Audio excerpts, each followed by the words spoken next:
The young woman arrived at my door on a Friday morning in February with a recorder, a notebook, and the particular careful politeness of someone who has rehearsed their first impression. She was 26 years old, a doctoral student. She said she was writing her dissertation on women who had navigated significant revelations within long marriages, the psychological and practical dimensions of discovery, the process of rebuilding, the specific resilience required. She had found me through the public record of the civil proceedings. She said I did not have to speak with her. She said she understood if I preferred privacy. She said she would be grateful for whatever I was willing to share. I had given 2 interviews in 2.5 years, both in the early period, before I fully understood what I was in the middle of. I had not given one since. I looked at her on my doorstep in the February morning and thought about the question of what was useful to share and with whom. I said, "Come in." We sat at the kitchen table for 2 hours. She asked intelligent questions and listened to the answers with the focused attention of someone who was genuinely interested rather than waiting for their next question. At the end of the second hour, she reached over and turned off the recorder. She set it on the table between us. She said, "I need to tell you something, and I need to tell you that what I am about to say has nothing to do with the dissertation." She said, "The name Thomas Brooks is not new to me. It is part of my own family's history, and I came here today partly to see you with my own eyes before I decided whether to tell you what I know." She looked at me across the kitchen table. She said, "I have decided. My name is Eleanor Brooks. I'm 62 years old and I live in Connecticut. I have spent 3 years learning that the past does not stay in the past. It arrives at your door. It sits across from you at the kitchen table. It turns off a recorder and says, 'I have decided to tell you what I know.' I have become, through considerable practice, a woman who can receive this kind of sentence without leaving the room." I stayed. I listened. What she told me added one more layer to a picture I had believed was complete. Not a layer of harm. The harm was documented and processed and behind me. A layer of understanding. The kind that arrives last, when everything else has settled, and quietly rearranges the light. If this story stays with you, please subscribe and leave me a comment below. Tell me what city you are watching from. I read every single one. Now let me tell you who she was, and what she knew, and why she came to my door on a Friday morning in February, rather than simply sending a letter. I had not been looking for interviews. February had been a quiet month in the particular way that months become quiet when the work of a long season is genuinely complete. The legal proceedings were closed. The supplementary investigations had concluded. Patricia called occasionally about administrative details that required a signature or a confirmation, but nothing that required the full mobilization of attention that the previous 3 years had demanded. Agent Torres had closed her file with the words, "I think this time it actually is complete," which she had said before and which this time I believed. I had been living, for the first time in 3 years, simply. The hospice on Thursdays, the garden in the mornings when the weather permitted, letters to Maria Helena and Robert, and occasional calls with Miriam and Sophie, Lucas for Sunday dinners, the grandchildren who had developed a proprietary relationship with the garden that I found entirely satisfactory.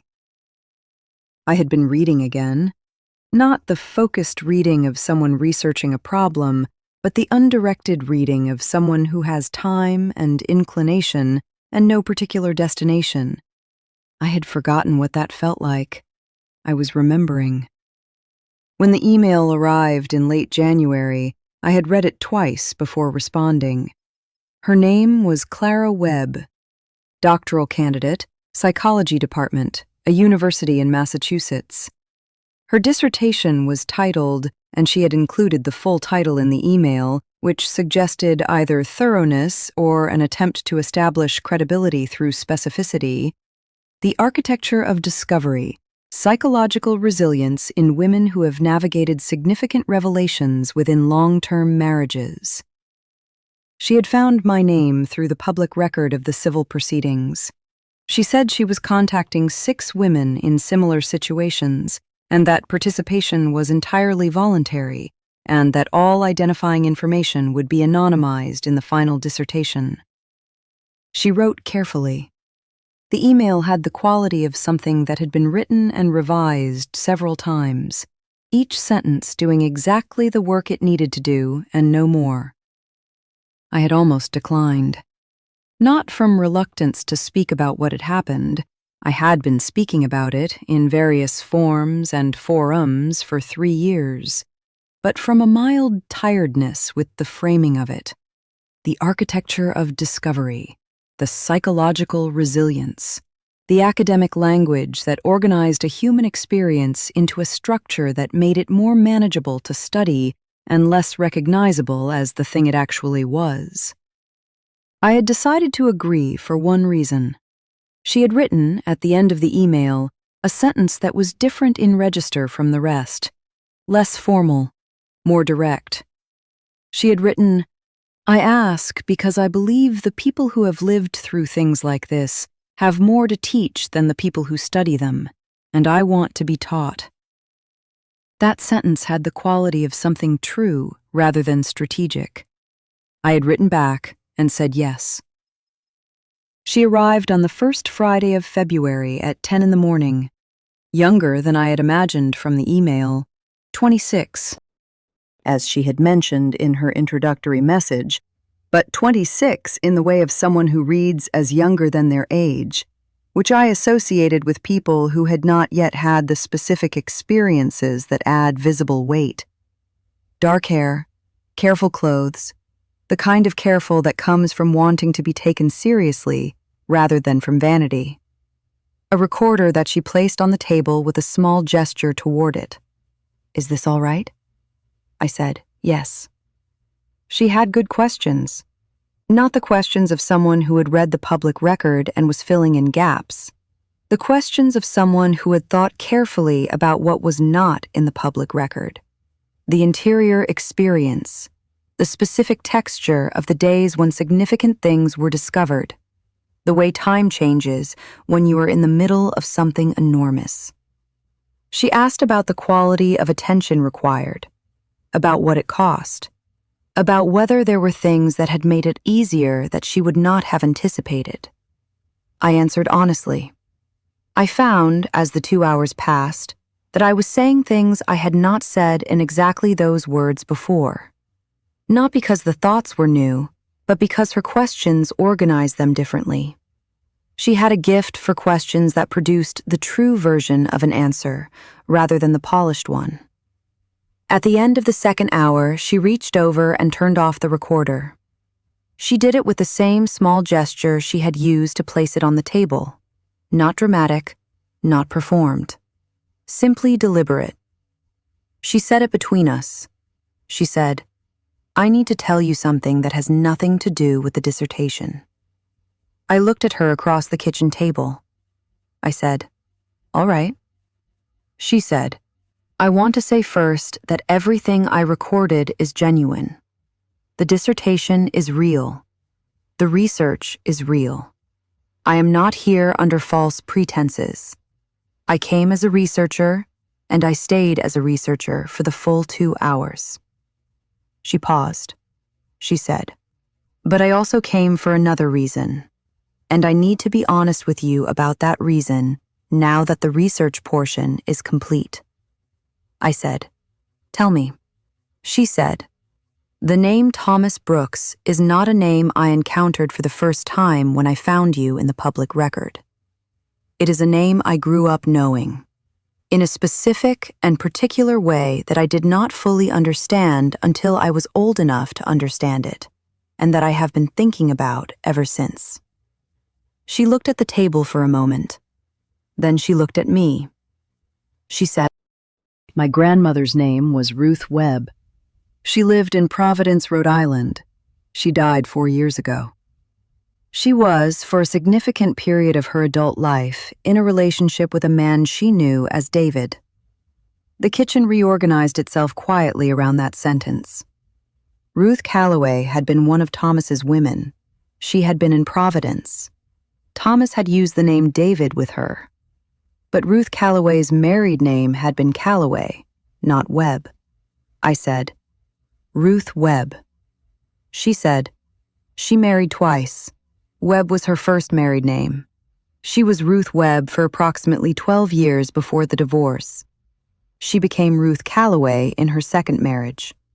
Robert Calloway, who died some years before," she paused, "before everything became public." I looked at Clara, 26 years old, dark hair, careful clothes. Ruth Calloway's granddaughter, sitting at my kitchen table on a Friday in February. I sat with this information for a moment in the way I had learned to sit with unexpected information, not rushing toward a response, not filling the silence with the first thing that came to mind, allowing the shape of what had just been said to become clear before I responded to it. Clara watched me do this without apparent discomfort. That told me something.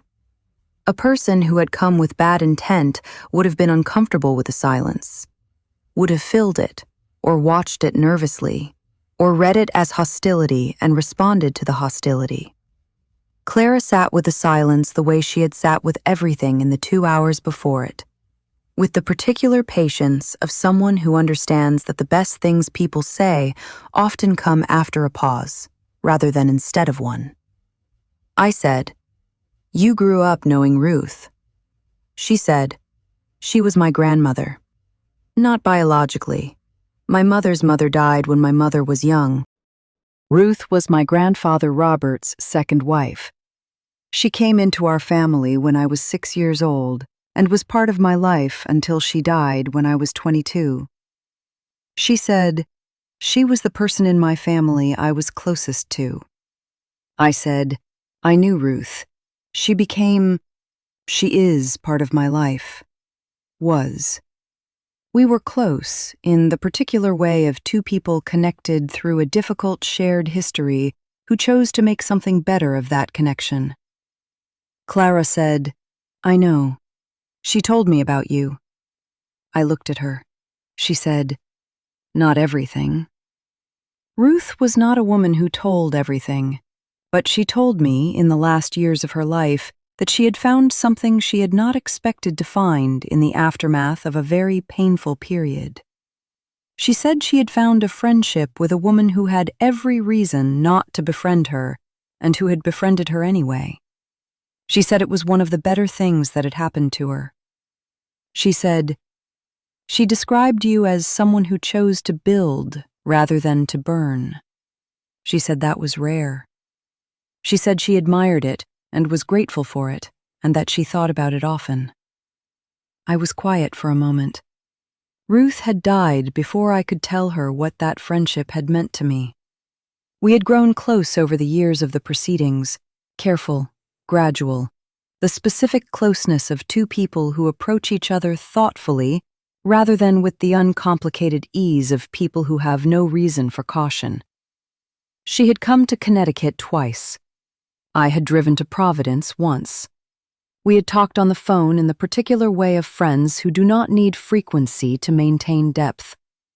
She had died of a stroke, quickly, without warning. I had been to her memorial and had stood at the back as I had stood at Walter's funeral, the particular position of someone who was present and accounted for and not quite at the center of the grief. I said, "Ruth was a good person, in the specific way that matters. She had been treated badly, and she did not become bitter or small. She remained generous. That is not a small thing." Clara said, "No, it isn't." She said, "She told me something else in those last years, something she said she had carried for a long time and was not certain what to do with. I said, "Tell me." She said, "Ruth knew something about Thomas, something she had never told anyone, not the investigators, not your attorney, not you. Something she had held privately for the entire period of the proceedings and after." She said, "She didn't tell the investigators because she was uncertain of its relevance and uncertain of the harm it might cause. She told me because she was dying, and she had decided she could not take it without giving it to someone who might know what to do with it eventually." I said, "What did she know?" Clara said, "She knew about another account, not one connected to Daniel Mercer, connected to David, the name Thomas used with Ruth, a separate financial structure he had maintained under that identity. She had found evidence of it in documents that came to her after Robert Calloway died. Robert had, apparently, been tangentially aware of David's financial arrangements and had left a file that Ruth found in his papers." She said, "Ruth looked at the file and understood enough of what she saw to know it was significant. But she did not understand all of it. And by the time she had found it, the civil recovery proceedings were in their final stages, and she was uncertain whether bringing new information at that point would help or complicate." I said, "She chose not to bring it forward." Clara said, "She chose to wait." "There is a difference," she said. She told me Ruth had been specific about this, between choosing not to bring something forward and choosing to wait for the right moment to give it to the right person. I said, "And she gave it to you." Clara said, "She gave me the file. And she told me, when the time is right and you know the right person to give it to, give it. Don't rush. The right person will make themselves apparent." She said, "I found you in the public record 8 months ago. I have been reading about you and thinking about whether I was the right person to bring this, and whether you were the right person to receive it, and whether now was the right time." She said, "I decided that a dissertation interview was the right context. That arriving as a researcher first allowed me to understand who you are before I decided to offer what I have. That if you were the person Ruth described, someone who chose to build rather than burn, you would know what to do with this." I said, "And am I the person she described?" Clara said, "Yes. The 2 hours I just spent listening to you confirmed what 8 months of reading had suggested." I said, "Show me the file." She opened the bag she had brought and placed a folder on the table beside the recorder. It was old, the kind of folder that had been handled many times over many years, the edges soft, the color faded to something between cream and gray. Inside were photocopies, not originals. Clara said Ruth had kept the originals somewhere she had not specified, and that the photocopies were what she had given Clara with the instruction that the originals could be located if needed. I did not reach for the folder immediately. I said, "Before I look at this, tell me about your grandmother. Not about Thomas or the file. About Ruth." Clara looked at me with the slight surprise of someone who had prepared for one kind of conversation and found another. Then she settled back in the chair, and she told me. She talked for 20 minutes about Ruth Webb, who had been Ruth Calloway for the last decade of her life, and who had been, before either of those names, simply a woman from Providence who had fallen in love with the wrong person and had spent the years after that falling with building something better than bitterness. She talked about Ruth's garden, which had been the thing she was most serious about her opinions on cooking, which were strong and specific and frequently at odds with everyone around her. About the way she laughed, which Claire described as the kind of laugh that makes the people near it feel they have said something genuinely clever, regardless of whether they have. About her stubbornness, which had been considerable and which Clara said she had inherited in full measure and was not apologetic about. I listened to all of it. When Clara finished, I said, "Thank you for telling me that before showing me the file. It matters that I know who gave it before I know what it contains." She said, "Ruth said you would want to know that." She said, and Clara smiled slightly. She said, "Eleanor is not a woman who treats information as separate from the people it comes from. Give her the context first." I said, "She knew me well." Clara said, "She paid attention. It was one of her better qualities." I reached for the folder. The photocopies inside were financial documents, pages from account statements, transfer records, the particular dense notation of financial instruments that I had spent enough time with over the past 3 years to read with competence, if not expertise. The account was held under the name David A. Mercer. Not Daniel Mercer, the primary false identity. David A. Mercer, a variation. A name that sat between the Thomas identity and the Daniel one, a middle construction that the investigators had not encountered because it had been active in an earlier period and had been largely dormant by the time the investigation began. The account had been active for 9 years. The transfers in and out of it told a story that I read slowly, page by page, the way you read something you want to understand fully before responding to. Thomas had been moving money through the David A. Mercer account during the years when the Daniel Mercer infrastructure was being built. Not the same money, a separate stream. The account had been, as far as I could determine from the photocopies, a kind of reserve, a secondary provision. Money that was not connected to the Velthar account and not connected to the primary asset recovery that had been completed 2 years earlier. I looked up from the documents. I said, "This was never found." Clara said, "Ruth believed so. She was not certain. She thought perhaps it had been exhausted, that Thomas had used it for something before the investigation began, but she was not certain enough to stay quiet about it." I said, "How did Robert Calloway have this?" Clara said, "Ruth believed Robert had assisted Thomas with certain arrangements during the period when they knew each other. Not the financial fraud.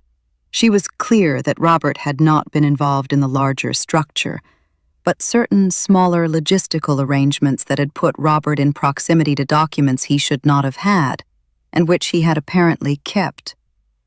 She said, "Ruth said Robert had not been a bad man. He had been a man who did small favors without asking sufficient questions about why the favors were being asked. She had found the file in his papers and had understood immediately that keeping it was not something she could justify, and destroying it was not something she could justify either." I said, "So she kept it and waited." Clara said, "She kept it and waited." I closed the folder. I sat for a moment with my hands flat on the table the way I had learned to sit with things that required a considered response, rather than an immediate one. Then I picked up my phone and called Patricia. Patricia answered on the second ring. I said, "I need you to come to my house, today, if possible. I have a young woman here named Clara Webb, who is Ruth Calloway's granddaughter, and who has brought me a folder of photocopied financial documents that I believe require your eyes before anyone else's." A pause. Patricia said, "I will be there in 90 minutes. I set the phone down. I looked at Clara across the table.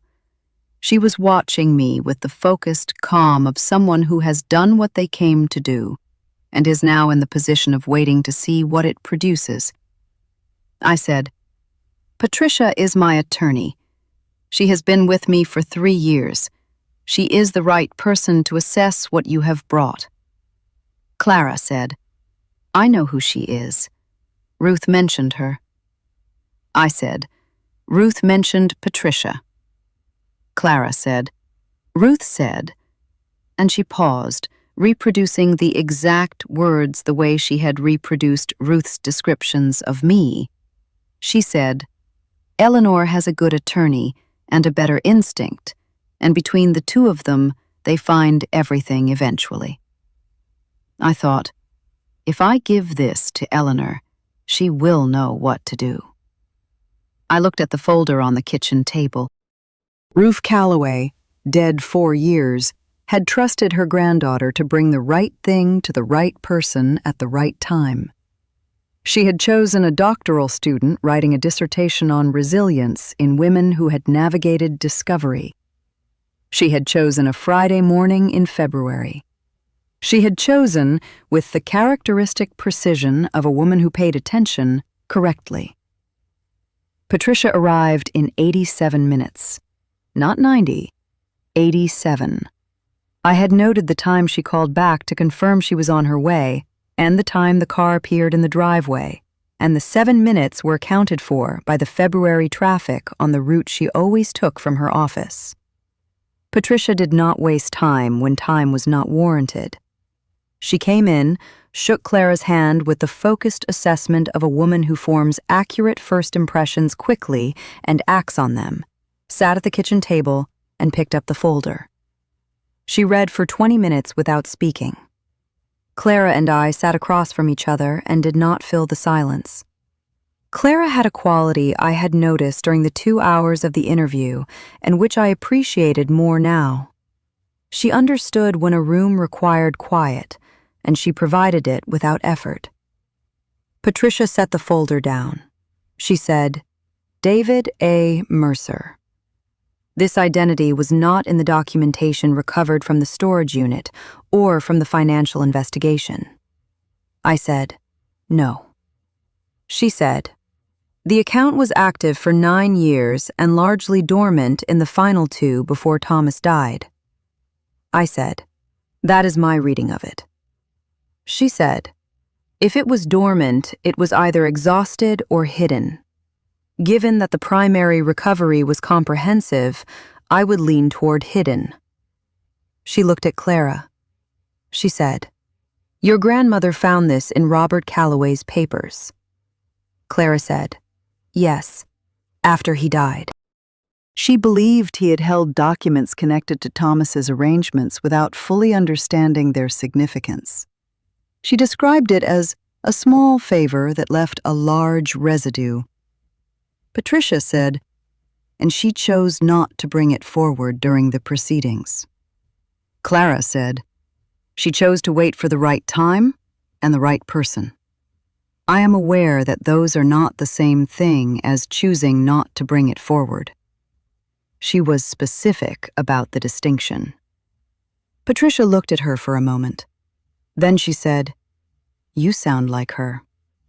Clara said, I am told that often. Patricia turned back to the documents. She said, I need Sandra to look at these. Today, if possible.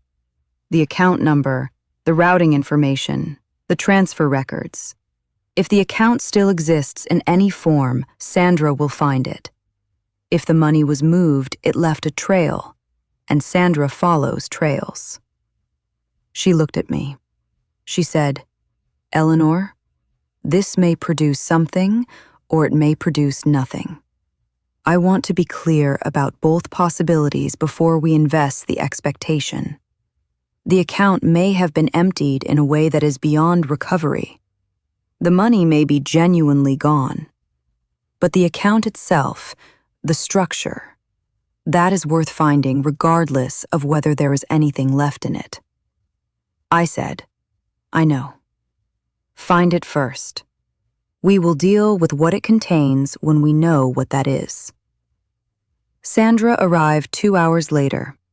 She sat beside Patricia at the kitchen table and worked through the photocopies with the systematic attention of someone who is reading financial documents the way other people read literature, for structure, for pattern, for the meaning that lives in the relationship between numbers, rather than in the numbers themselves.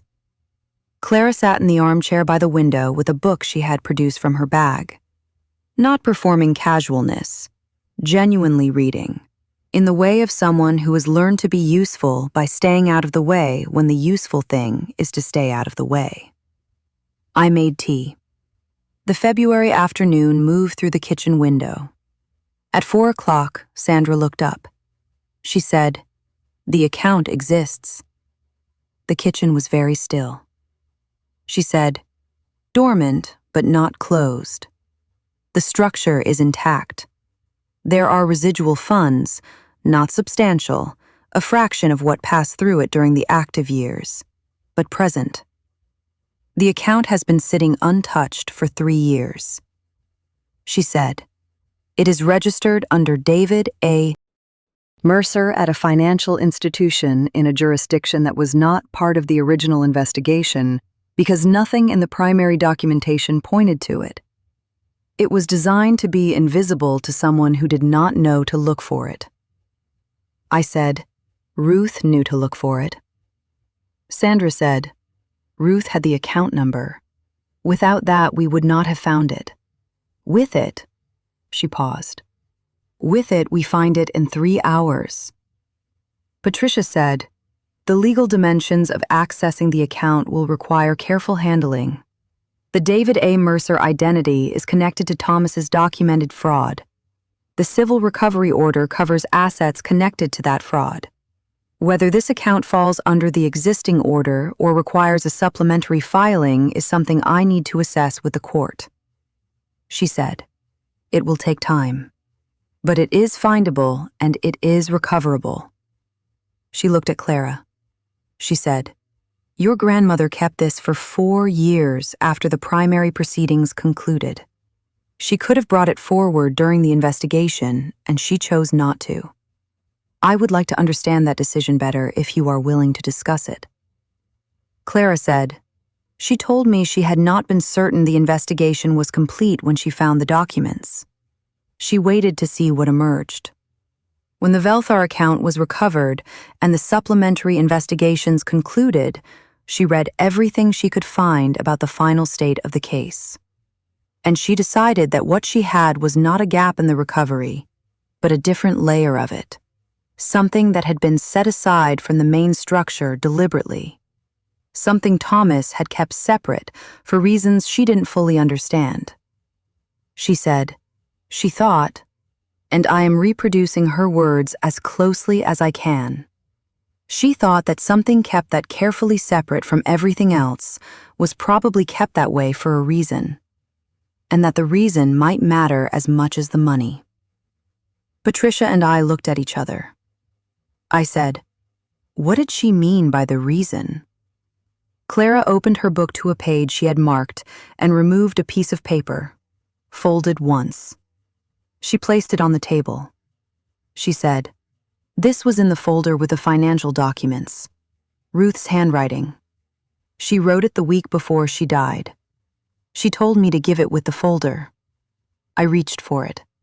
Ruth's handwriting was familiar to me from the cards she had sent over the years. Small and slightly slanted, the handwriting of a woman who wrote quickly and expected to be understood. The note was brief. 6 sentences. She had written, "Eleanor. The account under David's name was not for David's life. I believe it was for yours. I found one transfer record that the photocopies don't show clearly. The original is with my attorney in an envelope marked for you. I was not certain enough to say this while I was alive. I am certain enough to say it now." I read the note twice. The account under David's name was not for David's life. I believed it was for yours. I set the note down on the table. Patricia picked it up, read it, passed it to Sandra. I said, "She had an original that the photocopies don't show. Her attorney has it." Clara said, "Yes. I contacted the attorney last week. He is holding the envelope. He was instructed to release it to you directly upon your request." I looked at Clara across the kitchen table. 26 years old. Ruth Calloway's granddaughter. a doctoral candidate who had spent 8 months deciding whether she was the right person to bring what she had been given. I said, "Did Ruth tell you what she believed was in that transfer record?" Clara said, "She said she believed it showed a transfer from the David A. Mercer account to an account in your name. Not the Velthar account, a different one, something older, something Thomas had established before the Velthar structure existed. She said, she believed Thomas had been building provisions for you across multiple structures and multiple identities for a longer period than anyone had understood. She believed the David account was one of the earliest, and she believed the transfer she had seen was Thomas moving money from his hidden life toward yours, years before the more visible provisions had been established." I sat with that for a long time. Thomas building provisions for me under a name connected to Ruth, under David, the identity he had used in Providence, using the identity closest to the woman he had been with in a separate life to quietly move money toward the wife he was also planning to leave. The specific architecture of a man who could not stop providing for the people he was also harming. Patricia said, "We need that original document." Clara said, "I will call the attorney today." I said, "Clara, I want to ask you something." She waited. I said, "The dissertation, the 2 hours before you turned off the recorder, was it real? Genuinely?" She said, "Entirely. Every question was real. Everything you said will be in the research, anonymized, used exactly as I described. The dissertation is the primary reason I came." She said, "The folder was the secondary reason. And I wanted to be certain, before I gave it to you, that the primary reason was sufficient on its own.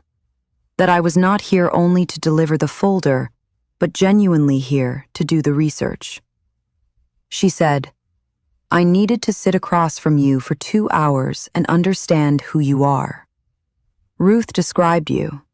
8 months of public record described you. But I needed to see it for myself before I trusted her judgment was something this significant." I said, "And?" She said, "Ruth's judgment was correct. It always was."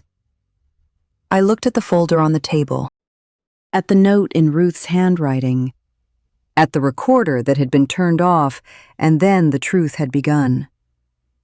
I thought about Ruth Calloway, who had been Ruth Webb before she was Ruth Calloway, who had been a woman from Providence who had loved the wrong person and chosen to do something better with the aftermath than most people manage, who had paid attention for 20 years, who had kept a folder and written a note and trusted her granddaughter to know when the moment was right.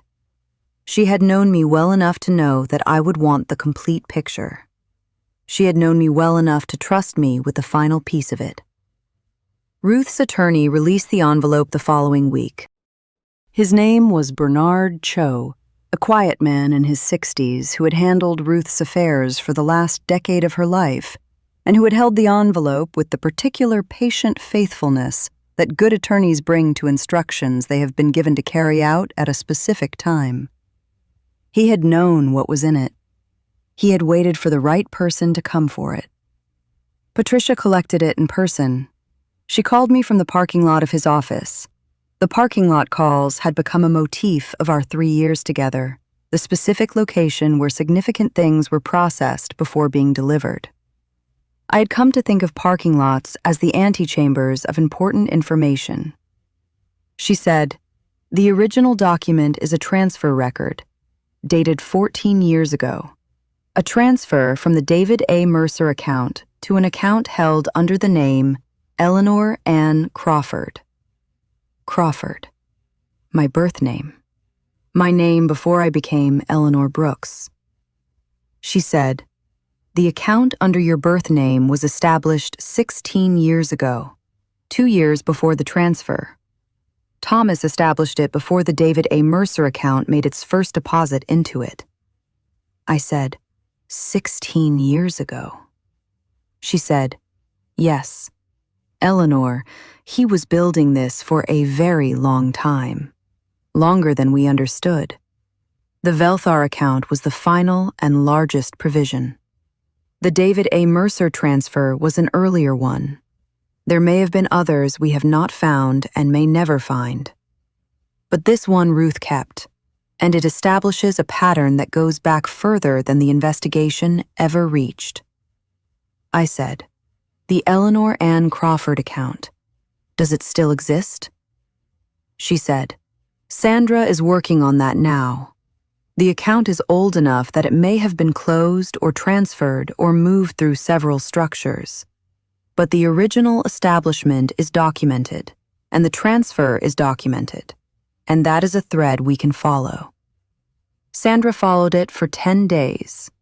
The Eleanor Ann Crawford account had been active for 8 years before being rolled into a holding structure that had eventually been connected through a chain of intermediate steps that Sandra described as deliberately circuitous but ultimately traceable, to a trust. The trust had been established under a name Sandra did not recognize from any of the previous documentation. The name was Margaret Eleanor. Not a person, a construction. The first name of one of Thomas's documented women, Margaret Osei, the retired librarian from New Haven, combined with my own first name. Thomas had put them together, Margaret and Eleanor, 2 women from his hidden life, named in the same trust, holding money that had been moving quietly through intermediary structures for 16 years. I called Margaret. She answered immediately, which she always did when I called. We had maintained a careful and genuine friendship over 3 years, built on the specific foundation of 2 people who shared a knowledge they had not chosen to share and who had decided to make the best of the sharing. I said, "I need to tell you about something we found.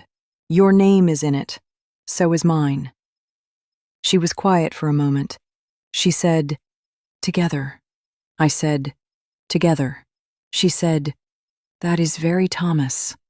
I said, "Yes, it is." She said, "Tell me everything." I told her. She listened with the focused quiet of a woman who had spent a career as a librarian, developing the capacity to receive information without interrupting it. When I finished, she was silent for a moment. Then she said, "How do you feel about it?"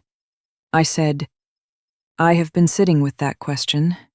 My best answer is that it is the most complete picture I have of who he was. Not the facts, the psychology. A man who hid things from 2 women and then put both their names on the container where he hid the provisions for them.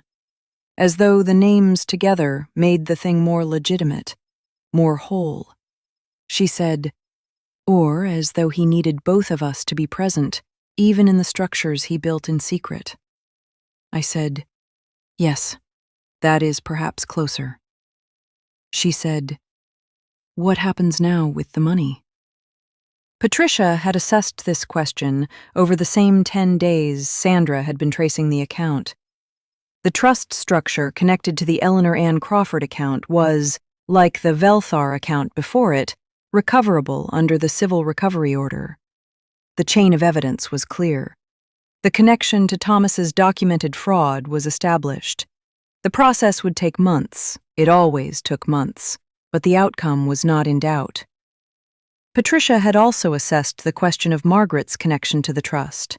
She said, "Margaret's name being on the trust structure does not mean she has a legal claim to the contents. Her name appears to have been used without her knowledge or consent as part of the construction. She is a named element, not a beneficiary. But it is worth having her represented through the process to ensure her interests are properly accounted for." Margaret's attorney, when consulted, agreed. Clara had been kept informed throughout. Not because she had a legal stake in anything that followed, she did not, but because she had brought the thread that had unraveled the final layer and she deserved to know what the thread had led to. I had called her twice during the 10 days of Sandra's investigation and had sent one email with a brief update when the trust structure became clear. She had responded to each communication with the same quality she had brought to everything: attentive, precise, not requiring more than was offered, not performing a reaction she did not genuinely have. At the end of the 10 days, she sent a note. She wrote, "Ruth would be satisfied." That is the word she used for things that had worked out as they should. Not happy, satisfied. There is a difference, and she was particular about it. I wrote back, "I know the difference. I have arrived at satisfaction myself.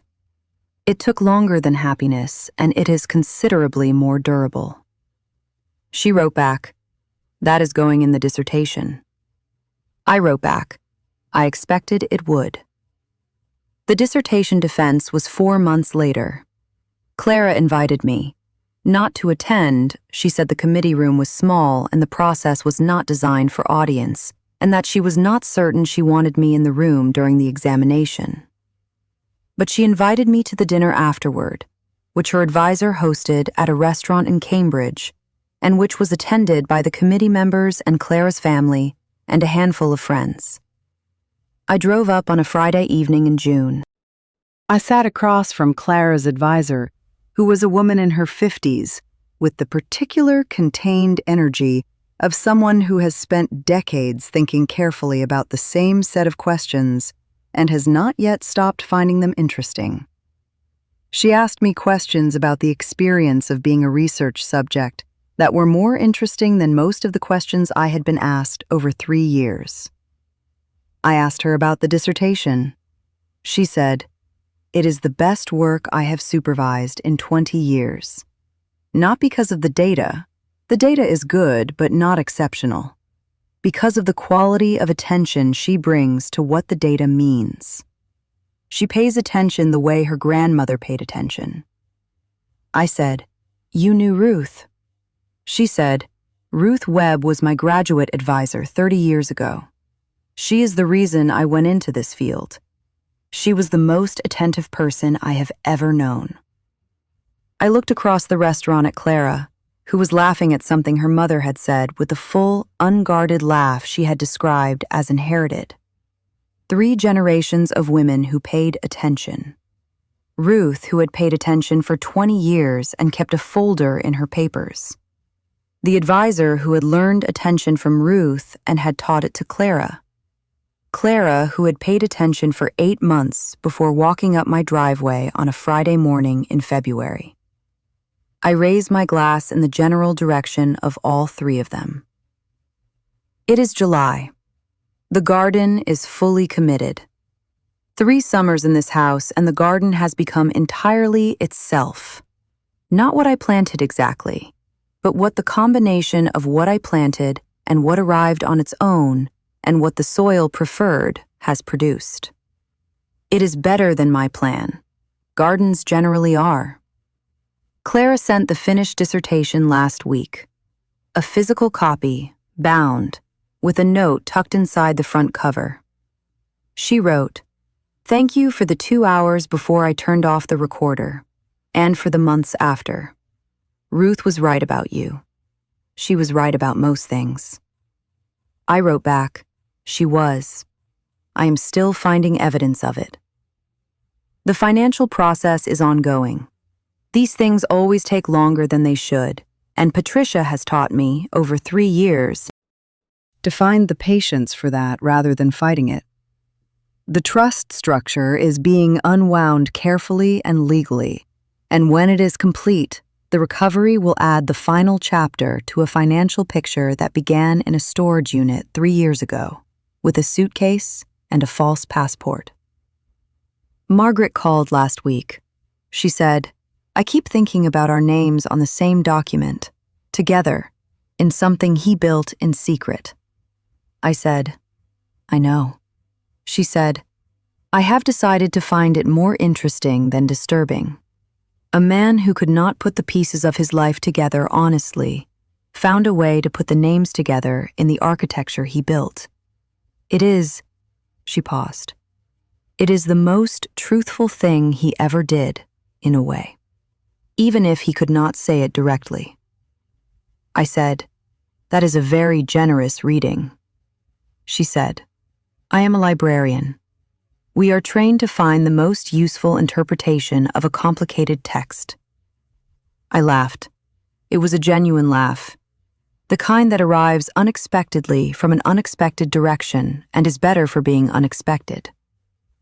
I have been thinking about Clara and Ruth and the specific faithfulness of women who pay attention and keep things and trust the right moment to arrive. Ruth Calloway held a folder for 4 years and raised a granddaughter to know when to give it to whom. Dorothy Crawford told a man at a garden show to find her daughter when the time was right. Agnes Whitfield watched a volunteer for 12 weeks before grabbing her wrist. Maria Helena Vasconcelos saw a woman in a cafe in June and decided the timing was not right and waited 4 more months. The women in this story who held things and waited, all of them, every single one. They held information with patience and precision, and they gave it at the right moment to the right person. They did not rush. They did not force. They trusted that the right things find each other eventually, and they made sure they were present to facilitate the finding. I have been the beneficiary of this faithfulness more times than I can count. If there is something I want to say to anyone watching this who is holding something, a difficult truth, a piece of someone's story they do not yet know, a document in a folder, or a phone in a drawer, or a name on a piece of paper, it is this: the holding matters. The patience matters. The precision about timing matters. You may not know when the right moment is until it arrives. That is all right. The right moment tends to announce itself. A doctoral student sends a careful email. A man in a hospice looks up from the window. A letter arrives from Portugal with cream-colored weight. You will know. And when you know, give what you have been holding. The person who needs it has been building toward it for longer than either of you understands. I am 62 years old. A young woman turned off a recorder and said, "I have decided." And what she had decided to give me was the last piece of a picture I had been building for 3 years. Ruth Calloway chose her granddaughter well. The garden is in July. The dissertation is bound and on my shelf. Patricia is unwinding a trust structure that Thomas built under 2 women's names. Everything is exactly as it should be. Leave me a comment and tell me where you are watching from. Tell me if you have ever held something for someone and found the right moment to give it. Tell me what it cost you to hold it, and what it gave both of you when you finally let it go. I read every single one.